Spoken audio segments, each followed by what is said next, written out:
estábamos investigando sobre temas relacionados con el modelo educativo republicano, nos encontramos con varios estudios sobre la depuración del magisterio. Nosotros sabíamos que se había producido ese proceso, ¿no?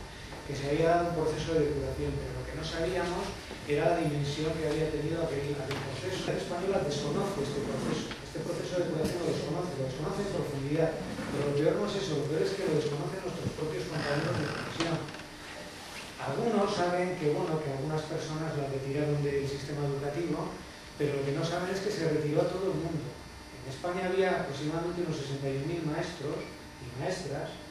Entonces estamos hablando de 61.000 personas que se tuvieron que buscar la vida para poder volver al magisterio, y cada una de esas personas tenía una familia.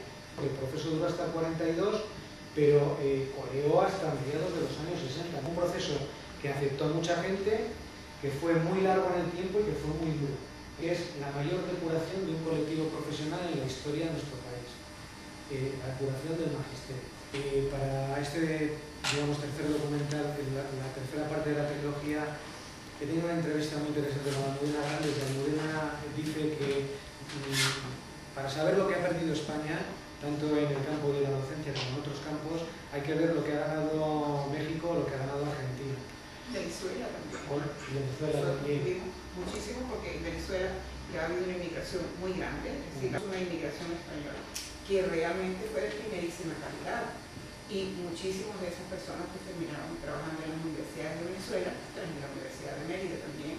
En relación a lo que comentabais, yo voy a ser breve en ese sentido, no solamente por la calidad de los profesionales, sino porque además estos, en concreto ya el colectivo de los maestros, estos maestros que se tuvieron que exiliar, en esa mayoría se habían implicado en profundidad con el modelo educativo republicano, que, insisto, ha sido el modelo, la propuesta educativa más ambiciosa, más moderna que ha tenido la historia de la enseñanza, de la educación en nuestro país, ¿no?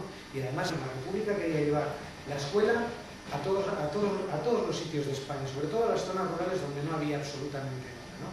Y hay un dato muy curioso que yo creo que sirve muy bien para la reflexión, ¿no? En el 31 el gobierno republicano se planteó construir 27.000 escuelas nuevas en 5 años. Todos sabemos que los años que dura la República son 2 años, digamos, de bonanza o de ilusión, que es el bienio socialista republicano, luego está el bienio negro, donde se para todo, y luego está la época del Frente Popular, de la guerra. Entonces, los 2 primeros años de la República es cuando se hace el esfuerzo. Y atentos a este dato, se construyen 9.000 escuelas en los 2 primeros años. Evidentemente, después del 33, todo eso queda paralizado y la guerra lo paraliza más. Pero es que la comparación es terrible. Del 39, que se acaba la guerra, al 51, en España se construyen 6.000 escuelas. 6.000 en todo ese montón de años. Y en ese momento, en el 51, España tiene un déficit de 1 millón de puestos escolares. Porque no había maestros. Literal, no había maestros. El volumen de maestros que habían tenido que ir al exilio, que habían muerto asesinados, que habían muerto en el frente, o que habían tenido que marchar o cambiar de trabajo, veía que eran personas liberales y tal, ¿no? Entonces estoy hablando con unos maestros que lo habían vivido, y me contaron algo que me dejó, vamos, sorprendidísimo. Y es que cuando se produce el golpe militar, y sabéis que uno de los núcleos fue Pamplona, pues bueno, se constituyen las primeras falanges, que eran de requetés, que era gente muy religiosa. Entonces se constituyen grupos que suben de Pamplona hacia la montaña, hacia el norte, porque la franja norte, toda la zona norte, estaba todavía en manos de la República, ¿no? Entonces suben las columnas de falangistas y los requetés con una consigna: que no quede ningún maestro republicano libre. Entonces, a los primeros pueblos que llegan, pues pillan a los maestros, pero estamos hablando de maestros de escuelas rurales que tenían 18, 19 y 20 años. A las maestras que fusilan con 19 y la otra no había hecho 20 años. No tenían ningún tipo de significación política, simplemente estaban entusiasmadas pues, con el tema de la escuela rural, etcétera, etcétera, ¿no?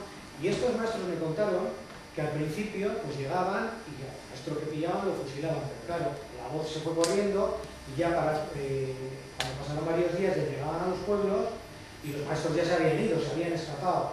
Entonces lo que hacían era sacar de las escuelas toda la simbología republicana, pues por ejemplo retratos de hazaña o libros, los quemaban, los retratos de hazaña los fusilaban, y si no encontraban a nadie para poder fusilar, simbólicamente fusilaban la escuela.